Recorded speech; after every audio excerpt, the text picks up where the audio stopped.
Kita mulai saja ya. Assalamualaikum warahmatullahi wabarakatuh. Selamat pagi. Waalaikumsalam warahmatullahi wabarakatuh. Baik, hari ini kita akan memulai perkuliahan dengan melanjutkan yang kemarin. Masih topik tentang scheduling, yang kemarin terakhir di scheduling. Di mana scheduling ini merupakan hal yang terpenting ketika kita akan menjalankan banyak proses. Kalau Anda masih ingat kemarin kan di Task Manager itu banyak sekali ya proses yang berjalan seperti yang Anda lihat di share screen saya. Share screen-nya udah terlihat kah?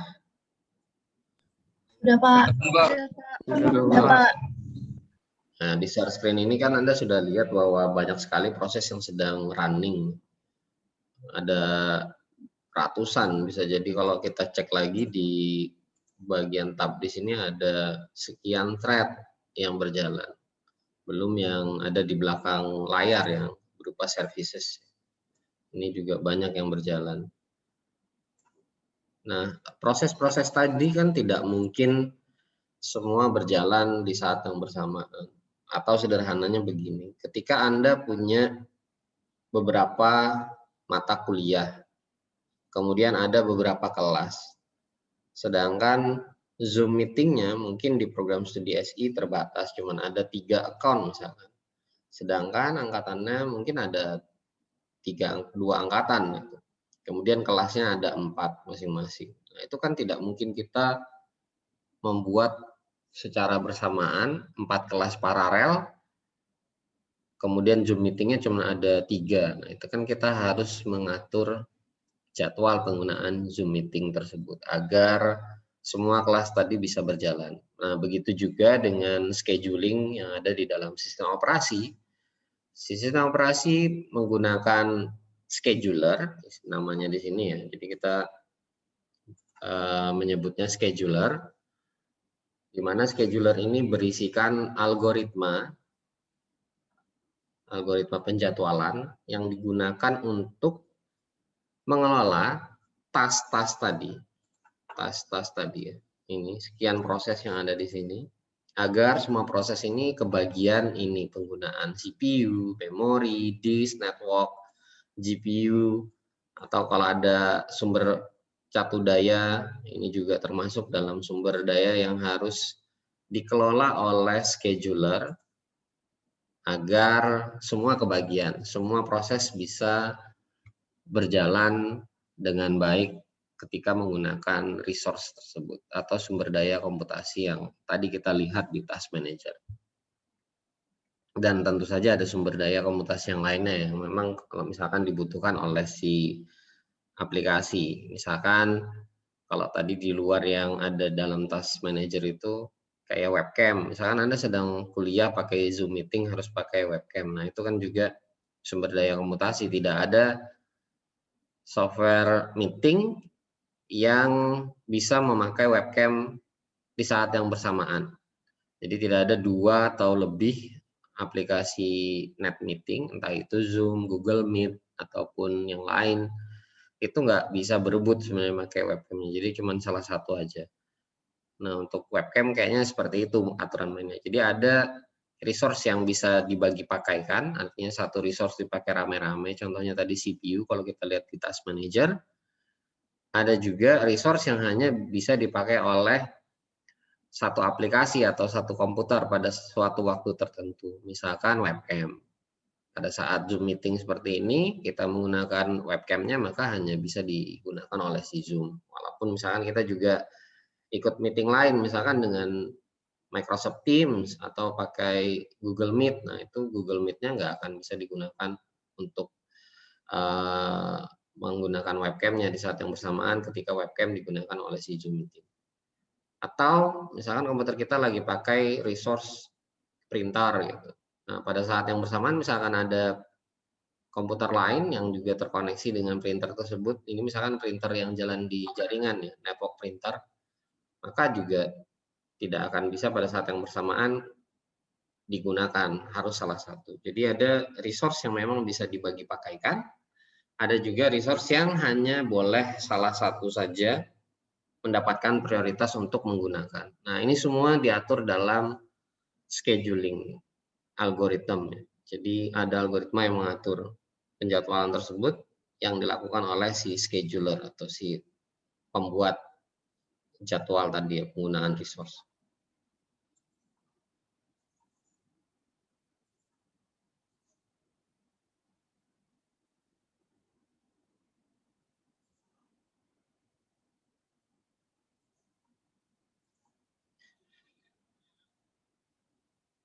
Nah, biasanya scheduler ini nanti tergantung dengan model lingkungan di mana task atau proses tadi dijalankan. Ada 3 environment atau 3 lingkungan di mana task atau proses-proses tadi berjalan. Nah, nanti algoritmanya akan menyesuaikan dengan itu. Jadi bukan menyediakan dulu algoritmanya, kemudian baru digunakan, tapi ngelihat dulu lingkungannya seperti apa, cocoknya pakai algoritma yang seperti apa. Nanti Anda juga kalau bikin sistem informasi yang memang memerlukan algoritma biasanya juga seperti itu ya. Kalau misalkan Anda bikin sistem informasi untuk apa ya contohnya,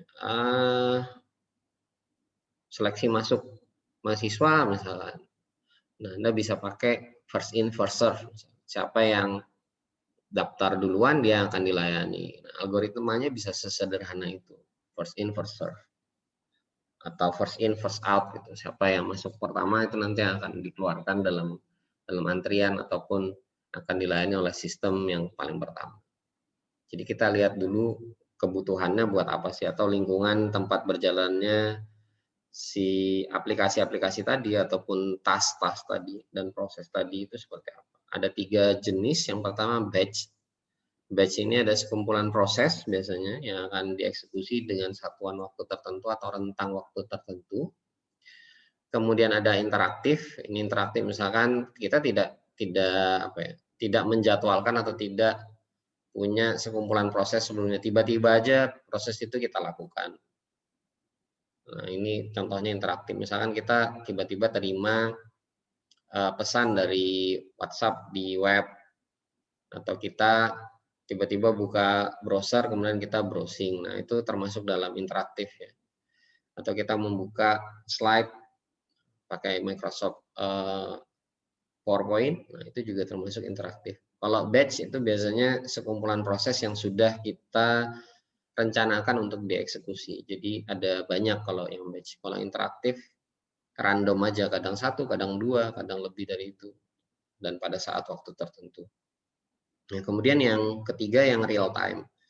Real time ini terkait dengan pemrosesan waktu nyata atau real time ya istilahnya, karena namanya real time berarti terkait dengan proses yang memang berhubungan dengan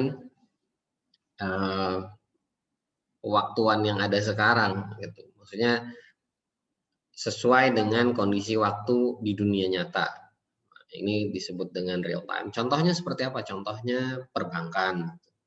Anda transfer uang dalam sistem perbankan, atau Anda bayar UKT pakai mesin ATM atau lewat teller atau internet banking, kemudian masuk ke dalam sistem informasi akademiknya Unmul atau sistem informasi keuangannya Unmul. Nah, itu semua berjalannya real time ya kalau misalkan kita pakai sistem yang terkait dengan perbankan. Contoh lain apa? Contoh lain tiketing misalkan. Anda beli tiket di tiket.com, di Traveloka, ataupun di situs-situs e-commerce yang lain. Nah, itu juga real time. Jadi ketika Anda beli, kan Anda pasti bayar tuh nanti.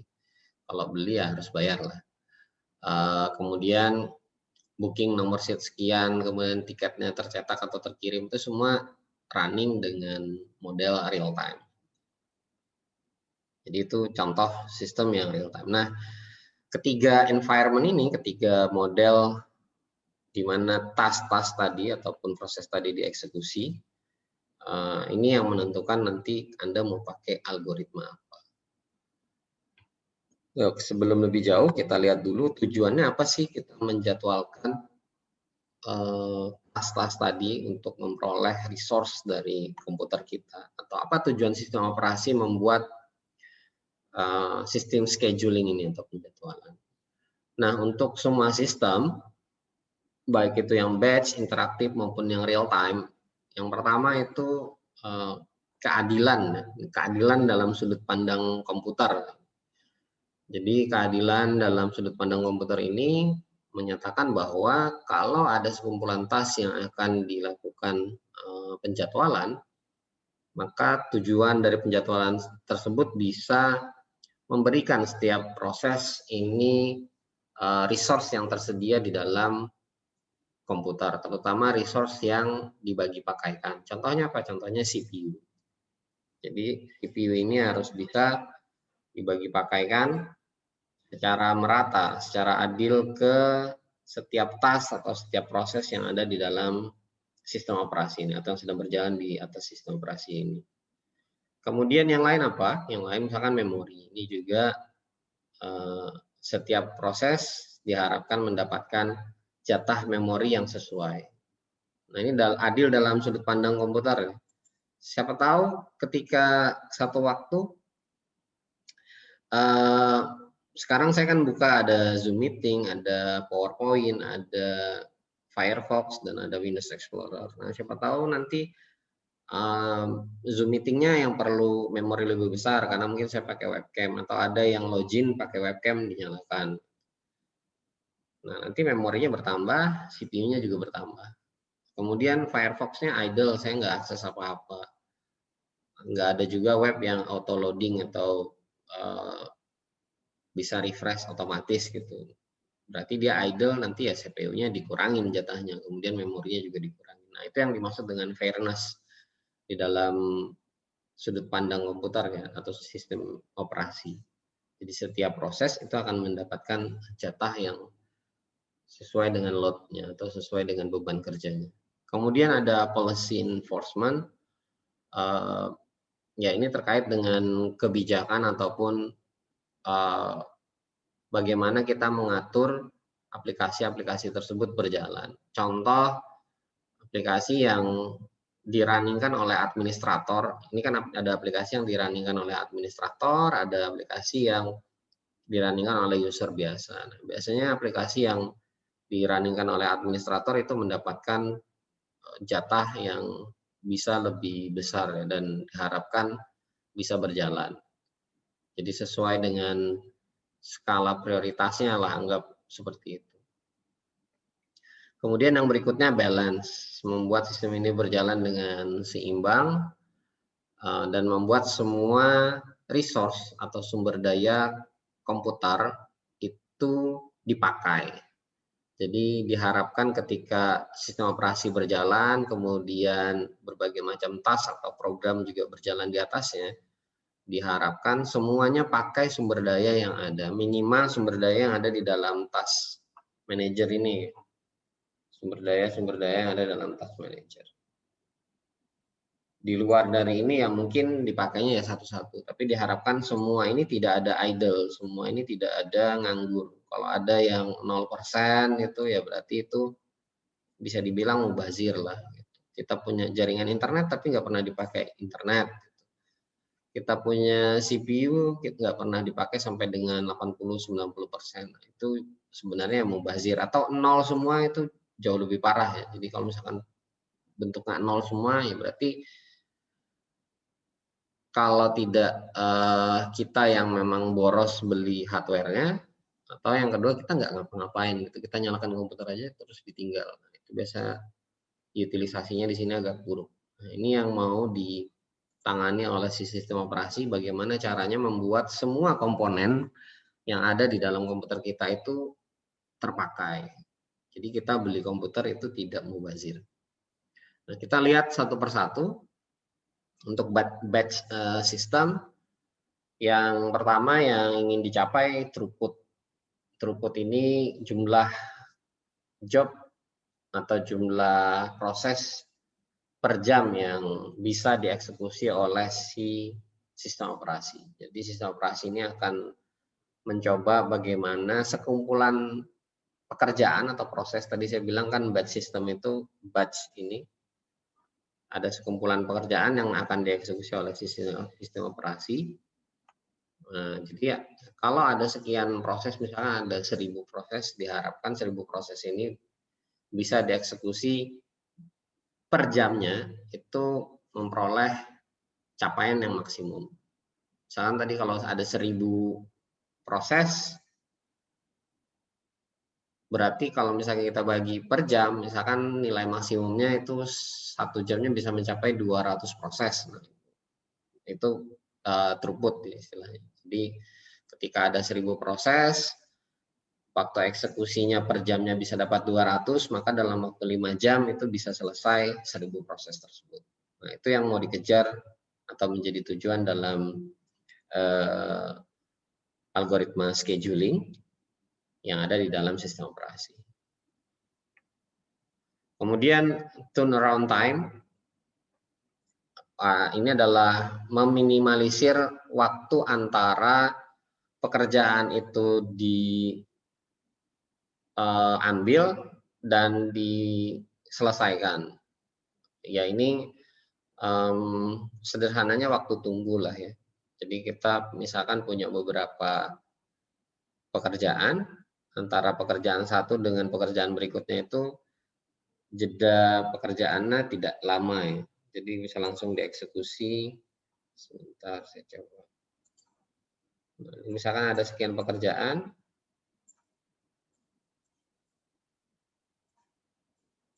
Yang pekerjaan karena ini batch ya. Nah, diharapkan waktu antara pekerjaan ini bisa direduksi. Jadi bisa diambil secepat-cepatnya. Ini yang mau diminimalisir. Kemudian yang berikutnya CPU utilization. Ini membuat CPU selalu sibuk. Tadi Anda sudah lihat juga di task manager, ini kan kita bisa lihat CPU-nya nggak pernah nol. Ini CPU-nya minimal ya 1% lah ibaratnya seperti itu. Nah, kemudian yang berikutnya interaktif system. Interaktif system ini tadi sudah saya contohkan, misalkan saya tiba-tiba buka browser atau tiba-tiba ada pesan yang masuk di dalam WhatsApp yang ada di browser saya, atau saya tiba-tiba buka PowerPoint dan yang lain-lain. Nah, ini ada manusia yang mengoperasikannya, misalkan seperti itu, atau di-trigger oleh something kayak WhatsApp masuk ke dalam browser tadi, itu kan di-trigger oleh ada orang kirimkan pesan kepada Anda. Nah, ini diharapkan ketika ada pesan itu masuk, itu bisa direspon secepatnya. Direspon secepatnya. Jadi, jangan sampai ketika pesan WhatsApp masuk ke dalam browser Anda itu baru muncul 1 jam kemudian, atau baru muncul 1 hari kemudian, ya itu sudah basi ya, sudah lambat. Nah, kemudian yang berikutnya diharapkan dapat memenuhi kebutuhan atau ekspektasi dari user. Minimal kebutuhan dulu deh. Kalau ekspektasi itu kan kadang ekspektasi kita itu terlalu tinggi atau terlampau jauh. Saya ambil contoh gini, ketika Anda buka Firefox misalkan atau Google Chrome, itu Anda kan punya ekspektasi loadingnya cepat atau terbukanya cepat. Nah, belum tentu ekspektasi Anda itu sesuai dengan kebutuhan. Misalkan ternyata prosesor Anda cuma 2 core, memorinya cuma 4 GB, jangan berharap Anda bisa buka situs-situs yang cukup berat itu dengan cepat. Tapi Anda kan pasti punya ekspektasi kan, punya harapan itu bisa di loading secepat-cepatnya. Nah, si sistem operasi dengan scheduling algoritmnya ini, dengan sistem penjadwalan ini akan berusaha menguras sumber daya komputasi untuk memenuhi ya kebutuhan Anda, walaupun pada satu titik itu sudah nggak mungkin lagi dilakukan. Jadi sistem operasi mungkin berusaha sekuat-kuatnya, tapi ternyata hardware Anda itu nggak mendukung. Jadi antara sistem operasi dan hardware ini harus sinkron. Jadi kalau bukan sinkron sih, sistem operasi dan hardware, kalau Anda ingin memperoleh kinerja komputer yang baik itu harus sepadan atau sesuai. Jadi jangan berharap Anda punya aplikasi yang bisa loading dengan cepat, kalau hardware-nya tidak mendukung. Atau Anda berharap saya mau nonton video 4K gitu di YouTube, tapi ternyata Anda nggak punya layar yang sanggup mengangkat 4K. Sistem operasinya sanggup mengangkat 4K, tapi layar di laptop atau di desktop atau PC di rumah ternyata nggak sanggup. Atau kalau Anda hubungan ke TV, ternyata TV-nya sanggupnya 1080 gitu, yang Full HD, tapi nggak sanggup yang 4K. Nah, itu juga bergantung dari hardware ya. Jadi nanti kita akan lihat ternyata sistem operasi ini sangat dekat sekali dengan hardware. Jadi biasanya sistem operasi ini pasangannya. Perkuliahannya nanti dengan arsitektur dan organisasi komputer. Bukan AOT, tapi AOK, arsitektur dan organisasi komputer. Nah, berikutnya yang tadi sudah sempat saya singgung sedikit di depan tentang real time system. Ya, kalau kita lihat dengan sistem perbankan, kita pasti akan menghindari ini. Kita menghindari waktu deadline lah, deadline. Contoh yang ada deadline-nya, sistem ATM. Berapa sistem ATM deadline-nya? Deadline sistem ATM anggaplah sekitar, kalau idle ya, Anda tidak melakukan operasi apapun di mesin ATM, Anda masukkan kartu ATM, kemudian Anda nggak mencet apa-apa, itu mungkin sekitar 1 menit. Nah, di belakang sistem ATM, ketika ATM ini connect ke bank segala macam, misalkan Anda bayar UKT ke bank, kemudian ke sistemnya Unmul, SIA misalkan, atau sistem keuangan, ini mereka punya waktu sekitar 30 detik ya.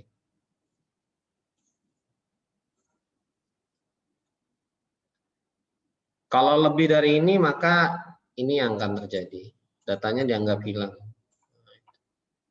Sama ketika Anda di mesin ATM, ketika Anda sudah 1 menit nggak lakukan perpanjangan waktu, atau Anda biarkan aja di situ tidak Anda lakukan apa, Anda akan kehilangan kartu ATM.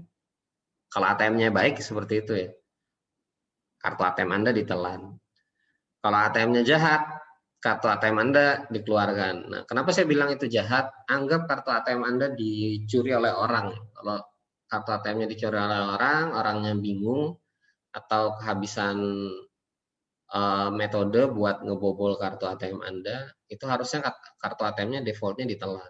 Baik itu kelamaan waktu tunggu karena nggak dapat respon, atau dia salah masukkan PIN, nah itu harusnya kartunya ditelan, bukan dikeluarkan dari mesin ATM. Jadi mesin ATM yang baik itu justru yang menelan kartu Anda.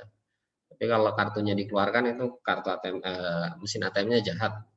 Mesin ATM-nya memberikan peluang kartu Anda untuk dimanfaatkan oleh orang yang nggak benar. Ini contoh yang real time system. Kemudian kalau di dalam multimedia, contoh seperti kita pakai Zoom meeting ini. Zoom meeting ini termasuk dalam real time system. Jadi saya bicara, harusnya begitu saya bicara akan muncul di dalam speaker Anda masing-masing. Nggak lama delay-nya. Mungkin ada delay-nya tapi nggak kerasa gitu. Mungkin delay sepersekian milisecond atau sekian milisecond. Itu dibilang kualitasnya bagus. Nggak mungkin tidak pakai delay. Kalau kita kembali ke dalam istilah real time system ini sebenarnya hanya dimiliki Tuhan.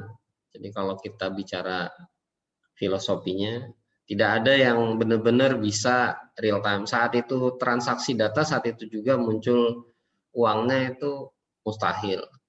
Pasti ada waktu prosesnya, pasti membutuhkan waktu konversi data yang mungkin memang dalam hitungan kita sebagai manusia itu tergolong cepat, karena kita kan hitungannya mungkin detik ya, masih kita rasakan tuh detik. Tapi kalau komputer itu semua sudah dalam milisecond, bahkan mungkin lebih kecil lagi daripada itu. Nah, tapi tetap ada sekian ukuran waktu. Ya, tadi misalkan di sini ada 30 detik, atau mungkin kalau misalkan Anda yang main Mobile Legend, main game itu kan biasanya minimal ya 50 milisecond lah, 50 ms ini waktu pingnya. Tapi kalau Anda ketemu sampai dengan di atas 50 second waktu pingnya, misalkan di atas ya 100 lah, ini pasti lag sistem. Nah, game online itu termasuk bisa dibilang real time system. Nah, ini kan milisecond hitungannya. Menurut Anda ini mungkin satu kedipan mata aja lebih dari ini. Padahal kalau Anda main Mobile Legends itu kan ping ke server sangat penting, apalagi yang lagi nge-push rank. Nah, dari sini sebenarnya kita bisa lihat ada waktu proses, ada waktu untuk melakukan konversi dan yang lain-lain. Tidak nyata benar-benar real time. Kalau kita mengacu ke real time yang nyata itu, saat itu kita mau sesuatu, saat itu juga sebenarnya terwujud. Tidak ada sekian milisecond, sekian detik, gitu, atau sekian menit. Nah, ini sebenarnya tidak benar-benar waktu nyata. Jadi kalau kita kembalikan lagi ke filosofinya, waktu nyata itu hanya milik Tuhan belaka. Kita bisa bilang yang lebih fair itu ada istilah near real time. Hampir mendekati waktu nyata. Ini boleh seperti itu. Nah, kalau ini sih saya lebih setujunya modelnya seperti ini, near real time.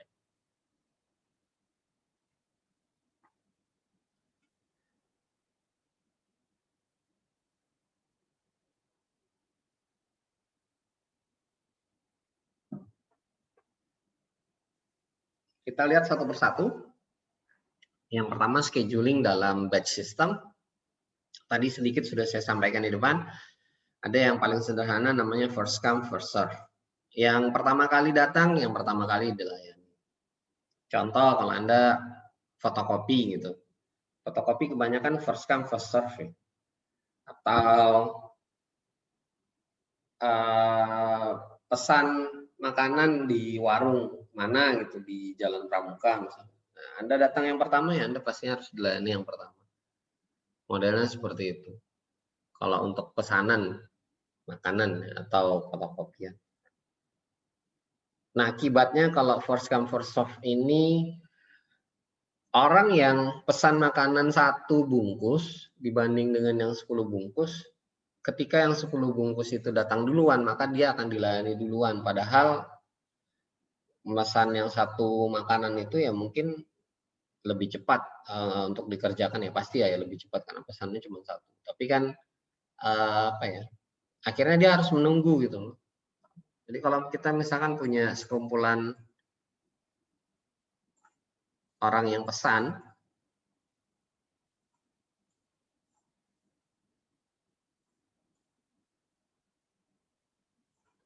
ini datang ke warung ya. Datang ke warung buat pesan gitu. Misalkan yang melayani yang pertama datang pesanannya 2, yang berikutnya 5, yang berikutnya 1, yang paling akhir mungkin 3. Satu pesanan mungkin dilayani sekitar 5 menit lah. 5 menit. Berarti kan yang pertama ini akan habis dalam jangka waktu 10 menit. Yang berikutnya berarti kan 10 tambah 5 ini, sebentar, kita hitung satu-satu dulu ya. 50 menit. Ini 5 menit. Yang ini 15 menit. Oke, ini estimasi hitungan per pesanan untuk dikerjakan. Belum waktu tunggunya. Waktu tunggunya berapa? Ini ke sini 10 menit waktu tunggunya. Kemudian ini ke sini 10 tambah 50, 60 menit. 1 ke 3 ini perlu waktu 60 tambah 5, 65 menit. Bayangkan yang ini ya, yang saya ganti color. Ini padahal bisa selesai dalam jangka waktu 5 menit, tapi dia harus menunggu 1 jam coba.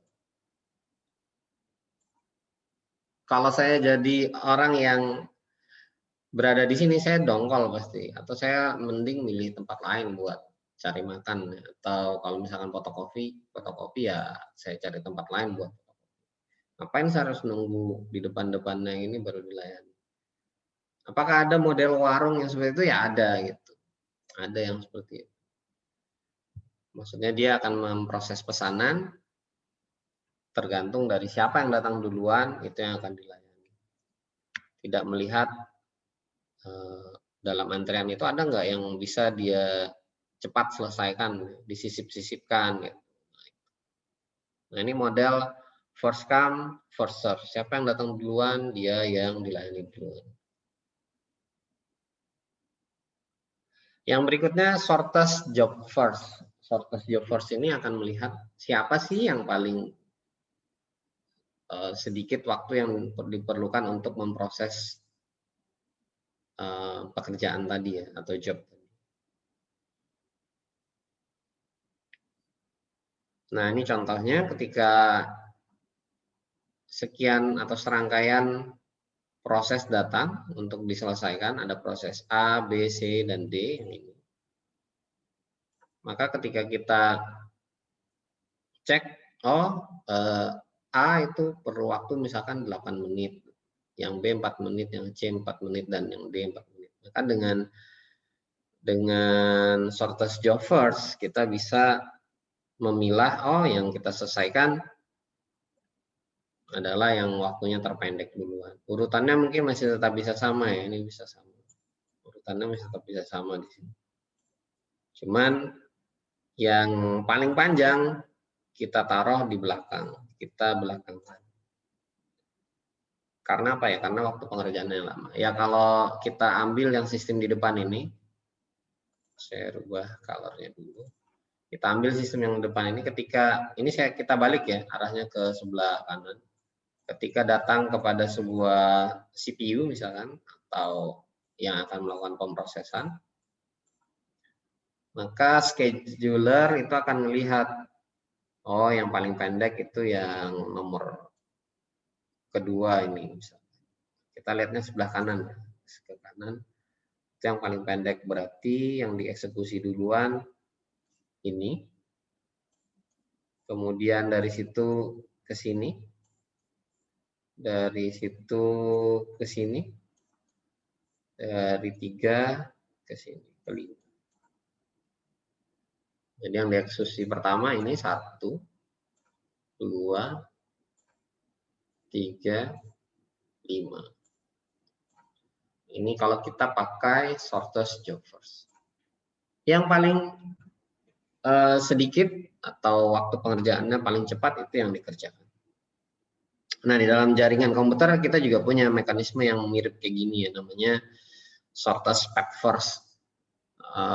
Jalur yang paling pendek yang bisa ditempuh oleh paket data itu yang akan dipilih. Nanti Anda juga akan ketemu model seperti ini di mana ya? Di teori graph atau di matematika diskrit. Kalau Anda nanti ambil perkuliahan itu, Anda pasti akan ketemu algoritma yang sama. Shortest job first, shortest path first. Nah, ini juga nanti akan jadi bahan di perkuliahan Anda yang lain. Jadi sebenarnya perkuliahan Anda itu semuanya terhubung satu sama lain. Jadi tidak ada yang miss ya, tidak ada kurikulum itu yang tidak ada hubungannya sama sekali. Ya kalau Anda nggak ketemu hubungan dari satu kuliah ke kuliah yang lain, mungkin ada 2, Anda tidak mengikuti perkuliahannya, atau yang kedua dosennya kelewatan atau kelupaan menjelaskan. Nah, ini saya kalau dalam sistem operasi yang mungkin bisa berhubungan dengan sistem yang lain atau perkuliahan yang lain, contohnya tadi ada shortest job first, itu nanti akan Anda terima algoritma yang mirip. Shortest path first itu ada di jaringan komputer. Kalau Anda belajar matematika diskrit atau Anda belajar teori graph dan sejenisnya, nanti Anda juga akan terima ada shortest path first juga. Kemudian kalau yang first come first serve atau first come first out, ini ada nama lainnya, bisa juga ini ya, FIFO, first in first out. Yang pertama kali masuk pasti yang pertama kali juga keluar. Anda akan belajar nanti di struktur data, ini juga nanti akan ada di struktur data.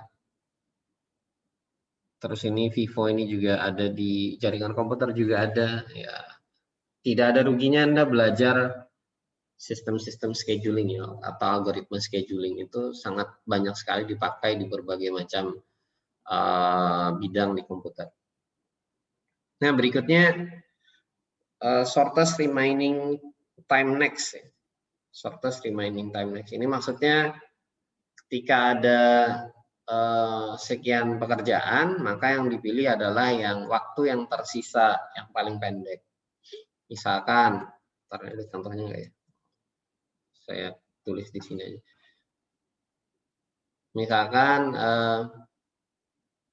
kita punya, sebentar.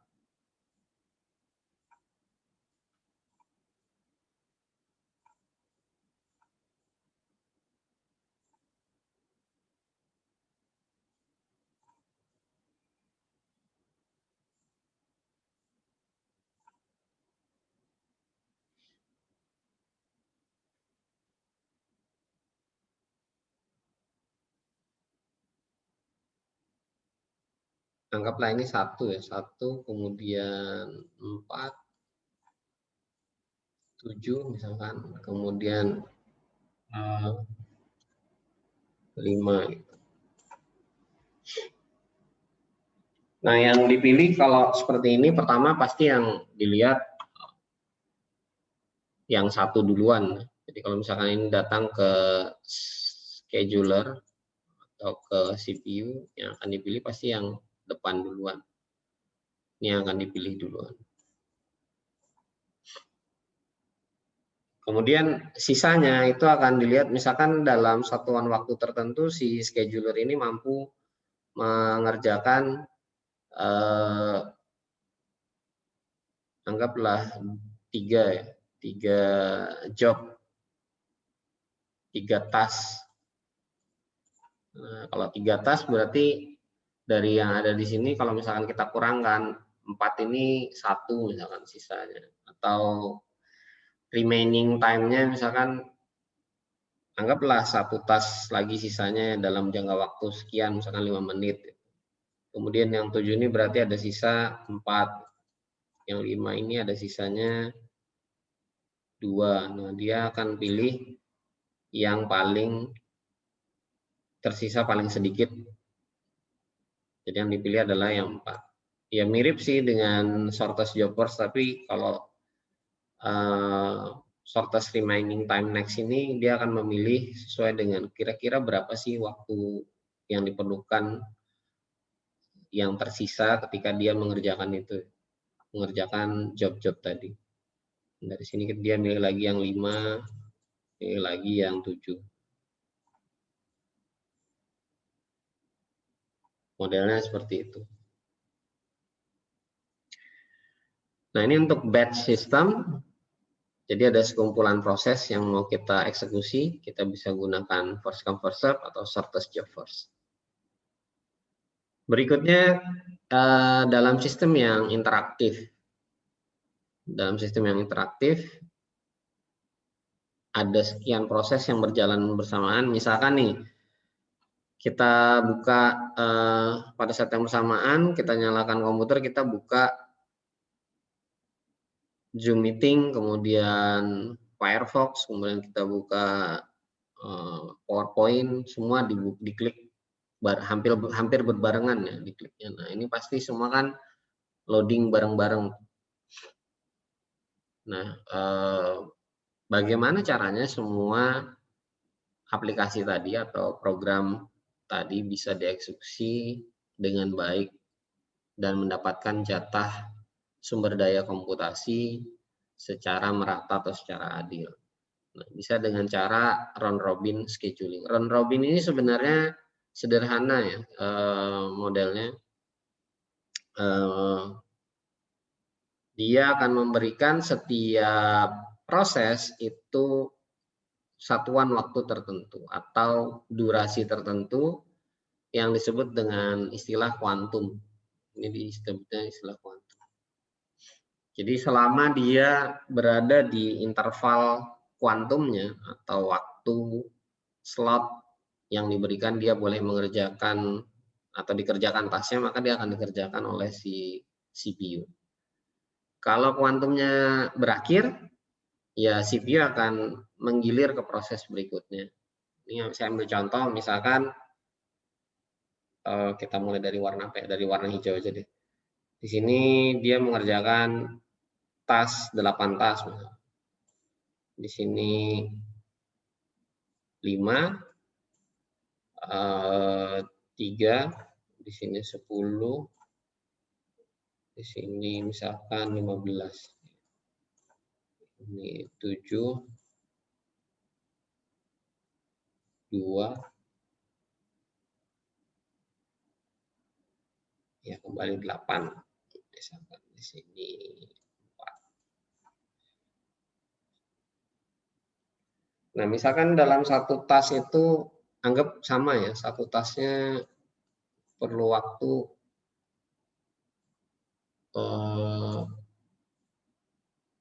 3 detik misalnya.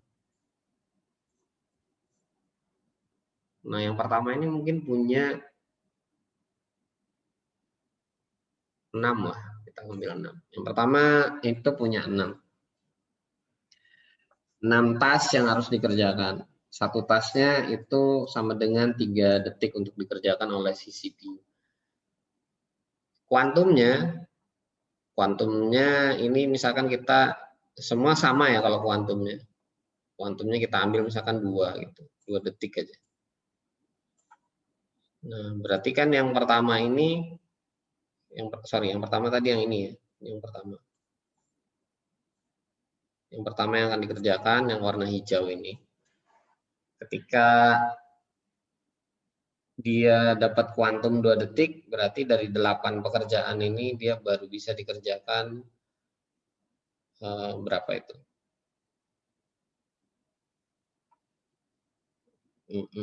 Jangan 3 deh, susah ngebagi.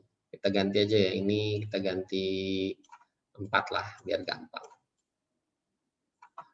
1 tas 4 detik. Nah, yang warna hijau ini punya 8 tas yang harus dia kerjakan. Maka ketika berada di sini selama 2 second ini baru bisa mengerjakan, karena jatahnya cuma 2 detik ya, jatahnya 2 detik, berarti dia baru dapat setengah tas. Nah, begitu setengah tas sudah dieksekusi, habis waktunya, pindah ke orang yang warnanya orange itu. Dia punya 5 tas buat dieksekusi. 5 tas, ya ini sama, jadinya setengah juga, setengah gitu. Jadi sisanya kan ini 4,5 ya, masih sisa 4,5 tas. Yang 8 tadi masih sisa 7,5 tas.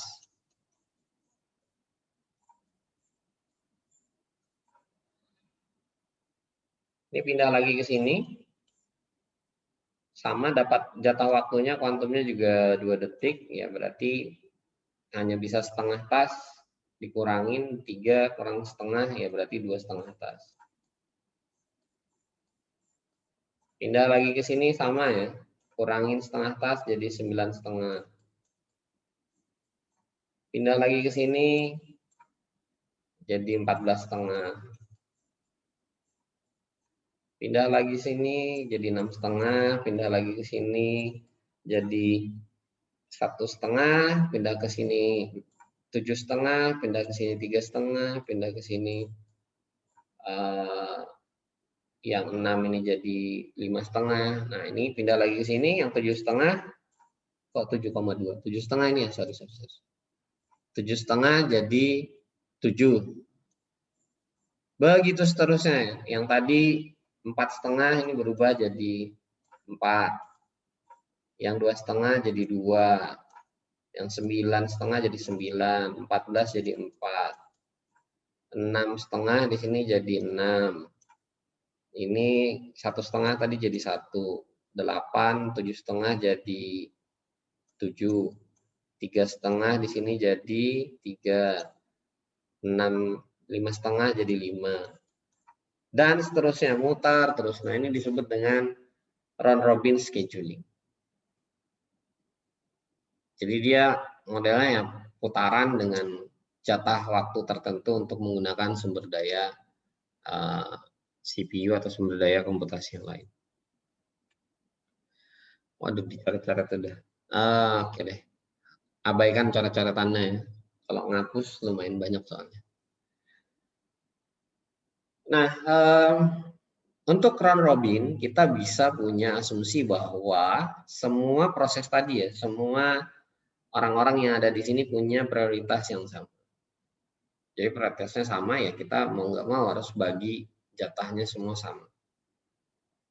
Kita bagi sama dalam satu tas itu cuma bisa digunakan selama 2 menit atau CPU-nya bisa dipakai slotnya selama 2 detik, sorry bukan 2 menit ya, 2 detik, 2 second. Nah, bagaimana dengan proses-proses yang punya prioritas tertentu ya? Tentu saja kita nggak bisa pakai round robin, kita harus pakai yang priority scheduling. Priority scheduling ini kita bisa mengatur yang punya prioritas paling tinggi atau paling besar, maka dia akan dikasih jatah komputasi. Prioritas scheduling ini juga banyak digunakan di dalam jaringan komputer. Kita bisa ngatur paket data apa yang mau kita prioritaskan untuk dilewatkan dalam jaringan. Itu contoh yang paling sederhana. Email itu salah satu paket data yang diprioritaskan oleh sistem operasi dan sistem jaringan untuk melewati jaringan komputer. Itulah mengapa kalau Anda daftar apapun layanan di internet, Anda pasti akan ditanyain email. Kenapa email? Ya pertama itu tadi, dia akan dapat prioritas paling tinggi untuk lewat di dalam jaringan, baik itu di sistem operasinya maupun di sistem jaringannya. Yang kedua, email termasuk protokol yang unik, artinya tidak pernah ada satu email itu duplikasinya. Dan yang ketiga, email termasuk protokol yang paling mapan atau paling tua yang ada di internet untuk komunikasi 2 arah. Jadi dia dipakai oleh banyak layanan untuk proses autentikasi atau ya reset password dan segala macam. Termasuk terpercaya lah ibaratnya. Walau sekarang udah dikasih barengan pakai SMS atau pakai typing di device Android atau device yang tertentu yang kita gunakan untuk menggunakan layanan tersebut. Biasanya sih email tetap masih sering digunakan. Makanya ketika Anda daftar layanan apapun di internet, bahkan daftar Gmail pun Anda ditanya email gitu. Padahal Anda belum punya email misalkan, tapi tetap ditanya. Anda mau daftar Facebook, daftar Twitter, daftar Instagram, atau daftar layanan game kayak Steam atau anything lah. Hampir semua layanan Anda pasti akan tanya email. Ya karena apa? Karena dia mendapatkan pertama prioritas untuk di sistem operasi maupun di sistem jaringan, mendapatkan prioritas untuk dieksekusi lebih dulu. Kemudian yang kedua, email itu unik, tidak ada duplikasi nama email itu. Jadi kalau orang sudah punya satu nama email yang dia buat, itu bisa dipastikan tidak akan ada orang lain yang bisa membuat alamat email tersebut. Yang ketiga, email adalah protokol yang cukup mapan atau cukup lama atau tua di internet. Jadi untuk tingkat keamanannya bisa dibilang cukup baik lah dibanding dengan protokol yang lain. Sehingga dia dapat prioritas jauh lebih baik daripada protokol yang lain. Nah, ini salah satu contoh priority scheduling, itu bisa kita analogikan seperti itu. Nah, yang berikutnya di dalam real time system. Di dalam real time system contoh tadi ya, sederhananya kita pergi ke mesin ATM, kita mau transaksi, entah itu ngambil duit, transfer, maupun bayar-bayar, maka kita pasti akan berhubungan dengan sistem waktu nyata atau real time operating system atau real time system lah, anything lah real time system itu bisa jadi perbankan, bisa jadi ticketing dan yang lain-lain yang terkait dengan waktu nyata yang ada di muka bumi ini.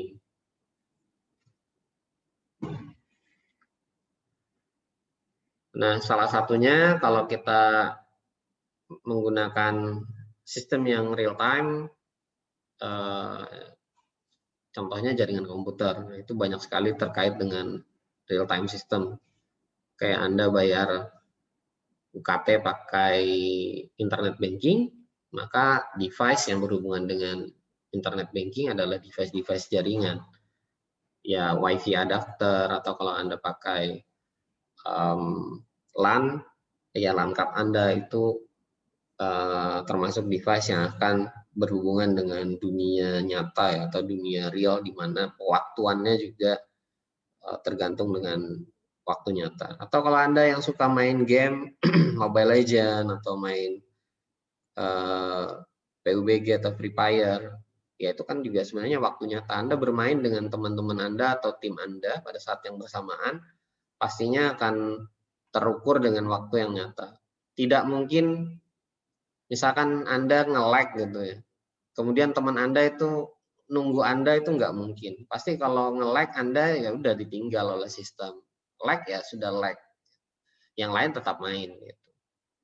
Nah, itu modelnya yang real time system. Kalau banyak-banyak pengaksesnya modelnya seperti itu ya. Yang di dalam game biasanya yang lag sudah nggak akan bisa main, atau freeze gitu, hang, ya sudah bye-bye.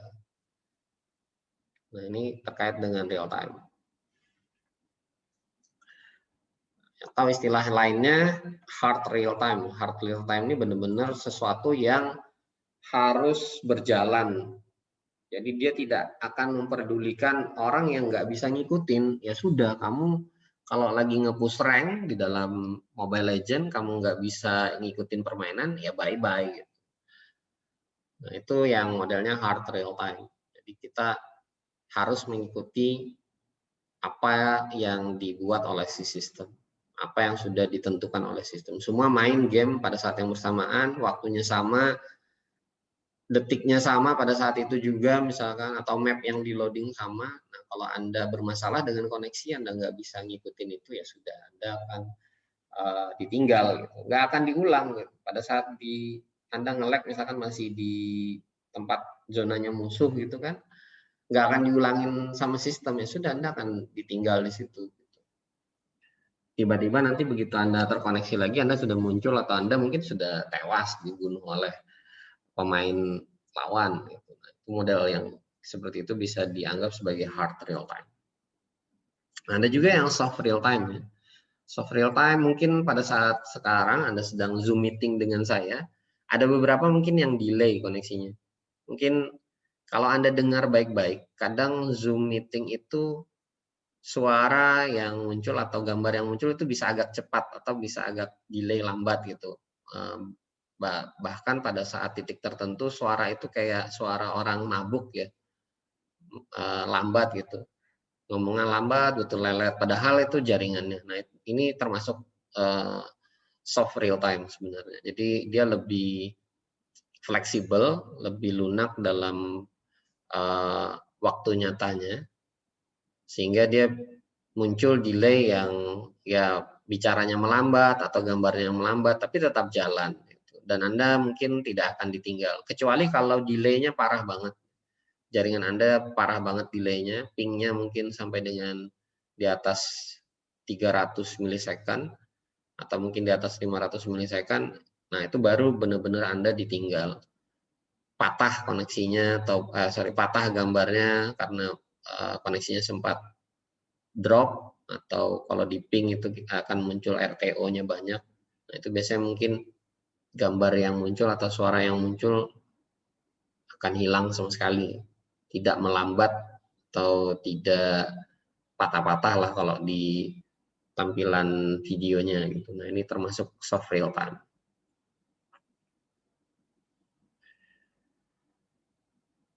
Nah, biasanya nanti dalam real time system ini dia akan memisahkan antara mekanisme scheduling dengan kebijakan scheduling atau policies scheduling.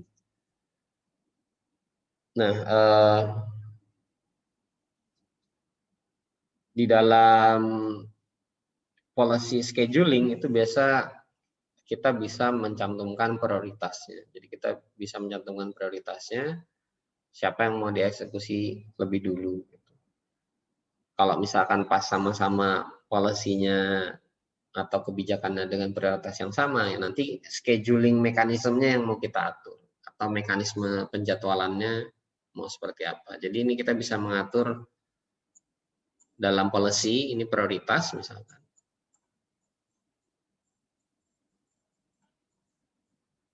Prioritas, kemudian di mekanismenya, ketika dia sudah dapat prioritas, kita mau apakan, mau dikasih model seperti apa, mau pakai first come first serve,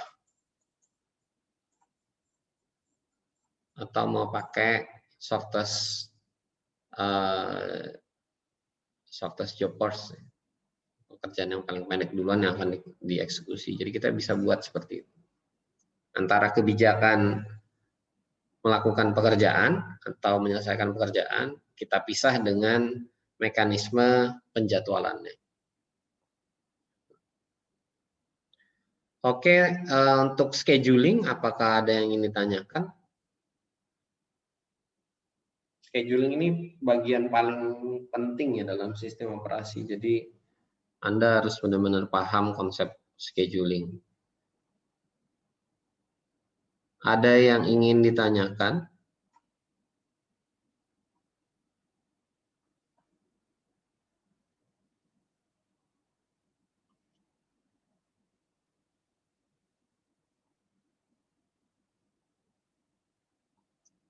Kalau tidak ada yang ingin ditanyakan, untuk pertemuan kali ini saya anggap cukup. Assalamualaikum warahmatullahi wabarakatuh. Selamat pagi. Pagi, Pak. Pagi, Pagi, Pak. Pak. Terima kasih, Pak. Terima kasih, Pak.